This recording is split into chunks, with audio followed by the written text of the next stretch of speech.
Are you looking for professional training in forensic mental health? My name is Ira K. I'm a clinical and forensic psychologist, and I've been practicing for about 35 years or so. I've done a variety of things. I've worked as an administrator, a clinical forensic psychologist, and also I'm now a professor of psychiatry at UMass Medical School, where I run a training program for forensic psychology postdoctoral fellows. We're going to talk specifically about what is going on with criminal responsibility, with legal insanity. First of all, what do we mean by mental illness? What do we mean by wrongfulness? What do we mean by the volitional prong of the insanity defense, and how do we go about assessing that? Another major issue is going to be related to intoxication or substance abuse. And I will tell you that that is probably the trickiest thing of all. When we're doing these evaluations, the trickiest part is teasing apart the effects of mental illness versus substance use. First, it's important to understand that the concept of insanity is not a modern concept. It goes back, the Greeks had a concept of, I don't know what term they use for it, insanity. The Hebrew Mishnah, which is over 2,000 years old, had a concept that certain individuals would be considered too impaired to be considered legally responsible.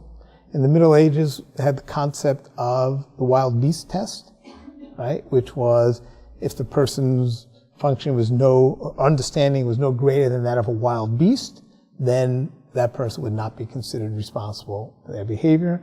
At least they had this concept, which was, look, we know just from, we don't need to be scientists, we know from observing people in our daily experience that there are some people who are much more impaired than the rest of us, and it's really hard to hold them responsible. They added in what we now call the volitional prong, their ability to conform the conduct to the requirements of the law.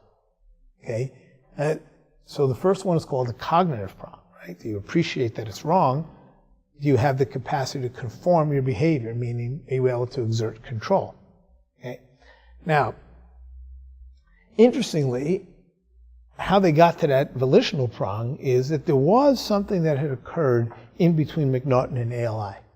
And what had occurred between McNaughton and ALI was that some states, in recognition of the same problem as too cognitive, said, well, it's not always just cognitive. Sometimes it could be impairment in their ability to control their behavior.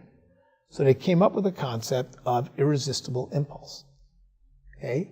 And so some states said, okay, either you meet the McNaughton standard that you didn't know the nature of the cause of the acne, or you didn't know it was wrong, or you were laboring under an irresistible impulse that prevented you from controlling your behavior.